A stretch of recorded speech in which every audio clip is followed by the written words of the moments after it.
একটি ভুল সিদ্ধান্ত একটি জীবন নষ্ট হয়ে যেতে পারে।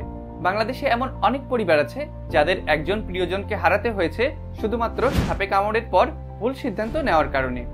কেউ ওঝার কাছে গেছেন, কেউ নিজেরা দোকান থেকে অ্যান্টিভেনম কিনে ইনজেকশন দিয়েছেন, কেউ ভয়ে রোগীকে নাড়াচাড়া করে ফেলেছেন, যেটা একদমই উচিত হয়নি। আমি নিজে এমন দুটি ঘটনা জানি যেখানে রোগী বাঁচতে পারতেন শুধু সময় মতো সঠিক চিকিৎসা পেলে। এই ভিডিওতে আপনি জানবেন কোন সাপ বিষধর, কোনটা নয়, সাপে কামড়ালে কি করবেন কি করবেন না, কেন ওঝার কাছে যাওয়া বিপজ্জনক, কখন অ্যান্টিভেনম দরকার হয়, আর সবচেয়ে গুরুত্বপূর্ণ আপনার সচেতনতা কিভাবে কারোর প্রাণ বাঁচাতে পারে। বাংলাদেশে সাপের কামড় প্রতিদিন ঘটে, বিশেষ করে বর্ষাকাল বা ধান কাটার মৌসুমে। তখন এর সংখ্যা অনেক বেড়ে যায়। আমাদের দেশে প্রায় ৮০টি প্রজাতির সাপ রয়েছে। এর মধ্যে ৫ থেকে ৬টি বিষধর সাপ। ওয়ার্ল্ড হেলথ অর্গানাইজেশন বা WHO তথ্য অনুযায়ী প্রতি বছর প্রায় ৭ থেকে ৮ হাজার জন মানুষ সাপে কামড়ের শিকার হন। এর মধ্যে ১,০০০ জন মারা যান, যাদের ৮০% মৃত্যু হয় ভুল চিকিৎসা বা দেরিতে চিকিৎসার কারণে। অনেকেই ওঝার কাছে যান, কেউ কেউ নিজেরা অ্যান্টিভেনম দিয়ে দেন, আবার অনেকে হাসপাতালে দেরিতে যান। তখন অনেক দেরি হয়ে যায়। সময় খুব গুরুত্বপূর্ণ, আর ভুল পদক্ষেপ জীবন কেড়ে নিতে পারে। আসুন সঠিক জ্ঞান দিয়ে এটি বদলায়। সব সাপই বিপজ্জনক নয়, কিন্তু বিষধর সাপ চিনতে পারলে জীবন বাঁচানো যায়। বাংলাদেশে 3টি সাধারণত বিষধর সাপ পাওয়া যায়। তার মধ্যে গোখরা বা কোবরা, এর ফনা থাকে, সবাই এদেরকে চেনে। এটি কামড় দিলে চোখে ঝাপসা দেখা যায়, গলার আওয়াজ বদলে যায়, হাত পা দুর্বল ও শ্বাসকষ্ট হয়। এরপরে যেটি বলবো সেটি হলো কালাজ বা ক্যারেট। রাতে ঘুমের মধ্যে এটি কামড়ায়, ব্যথা কম হয়, তাই সহজে টের পাওয়া যায় না। কয়েক ঘন্টার মধ্যেই দুর্বলতা, কথা জড়িয়ে যাওয়া, শ্বাস বন্ধ হয়ে যাওয়া ইত্যাদি লক্ষণ দেখা যায়। এরপর যেটি বলবো সেটি হলো চন্দ্রবোড়া বা রাসেলস ভাইপার। গায়ে চন্দ্রাকৃতির দাগ থাকে। এটি কামড় দিলে প্রচণ্ড ব্যথা হয়, ফুলে যায়, রক্তপাত হয়, প্রস্রাবের সাথে রক্ত যেতে পারে, এমনকি কিডনি বিকল হয়ে যেতে পারে। প্রতিটি সাপের বিষ বিভিন্নভাবে কাজ করে। স্নায়ু, রক্ত, পেশি বা কিডনির ওপর প্রভাব ফেলে। এবার এই বিষ কিভাবে কাজ করে তা জানা যাক। সাপের বিষে 4 ধরনের বিষাক্ত উপাদান থাকে যা শরীরের বিভিন্ন অঙ্গে ক্ষতি করে। যেমন নিউরোটক্সিন স্নায়ুতন্ত্রে আক্রমণ করে, পেশি দুর্বল করে, শ্বাসকষ্ট হয়। কোবরা ও ক্রেটে এটি থাকে। হেমোটক্সিন রক্ত জমাট বাঁধার ক্ষমতা নষ্ট করে, রক্তপাত ঘটায়। রাসেলস ভাইপার সাপে এটি থাকে। মায়োটক্সিন পেশি ধ্বংস করে। নেফ্রোটক্সিন কিডনি বিকল করে দেয়। এই বিষয়গুলো ডাক্তারদের সঠিক চিকিৎসা দিতে সাহায্য করে। সাপের কামড়ের চিহ্ন দেখে বোঝা সম্ভব সাপটি বিষধর কিনা। যদি বিষধর হয় তাহলে 2টি স্পষ্ট দাঁতের দাগ বা ফ্যাং মার্ক থাকে। ব্যথা কম হলেও চোখে ঝাপসা দেখা, শ্বাসকষ্ট, দুর্বলতা এসব লক্ষণ দেখা যায়।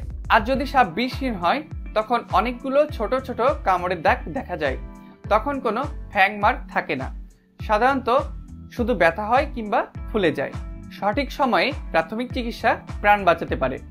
কেউ সাপে কামড়ালে প্রতিটি সেকেন্ড গুরুত্বপূর্ণ, তাই সাপে কামড়ালে সাথে সাথেই রোগীকে শান্ত ও স্থির রাখুন। কম নাড়াচড়ায় বিষ ধীরে ধীরে ছড়ায়। গয়না, ঘড়ি, টাইট কাপড় খুলে ফেলুন, এতে ফুলে যেতে পারে। ক্ষতস্থানের উপরে হালকা ব্যান্ডেজ বা কাপড় বাঁধুন, খুব টাইট নয়, এতে রক্ত চলাচল ব্যাহত হতে পারে। ক্ষতস্থানে পরিষ্কার করুন, সাবান পানি ব্যবহার করুন এবং যত দ্রুত সম্ভব হাসপাতালে নিয়ে যান। ওঝার কাছে গিয়ে সময় নষ্ট করবেন না। সাপে কামড়ালে যা যা করবেন না তা হলো ওঝার কাছে নিয়ে যাবেন না, ক্ষতস্থান কাটবেন না, চুষবেন না, তেল, দুধ বা গোমূত্রের মতো কোনো কিছু লাগাবেন না, বাড়িতে অ্যান্টিভেনম দেবেন না, এতে মারাত্মক অ্যালার্জির সৃষ্টি হতে পারে।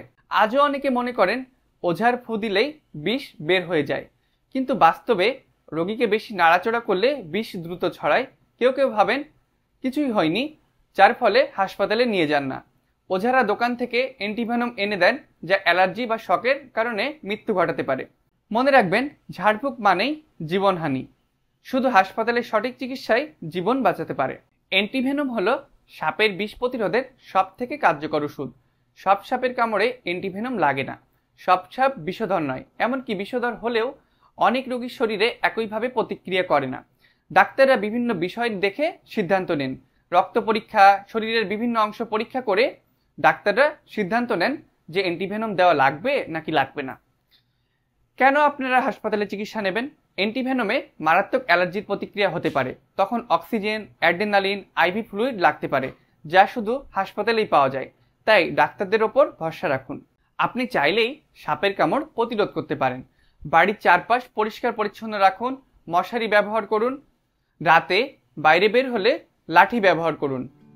জুতা পরার আগে চেক করে নিন যে জুতার ভেতরে কোনো কিছু লুকিয়ে আছে কিনা। ইঁদুরের গর্ত বন্ধ করে দিন। সাপে কামড় মানেই মৃত্যু নয়, কিন্তু ভুল সিদ্ধান্ত নিলে মৃত্যু নিশ্চিত। আপনি যদি এই ভিডিও দেখে সচেতন হন, আপনার চারপাশের মানুষদের শেখাতে সাহায্য করুন। হয়তো আপনার একটি শেয়ার কারোর জীবন বাঁচাতে পারে। জীবন ও মৃত্যুর মাঝখানে একটি সঠিক সিদ্ধান্তই সব বদলে দিতে পারে। আপনি যদি হাসপাতালে যান, জীবন বাঁচতে পারে, কিন্তু ওঝার কাছে গেলে হয়তো সব শেষ হয়ে যাবে। অস্ট্রেলিয়াতে বাংলাদেশের থেকে অনেক বেশি সাপ রয়েছে, তবুও তাদের সাপের কামড়ের মৃত্যুর হার অনেক কম।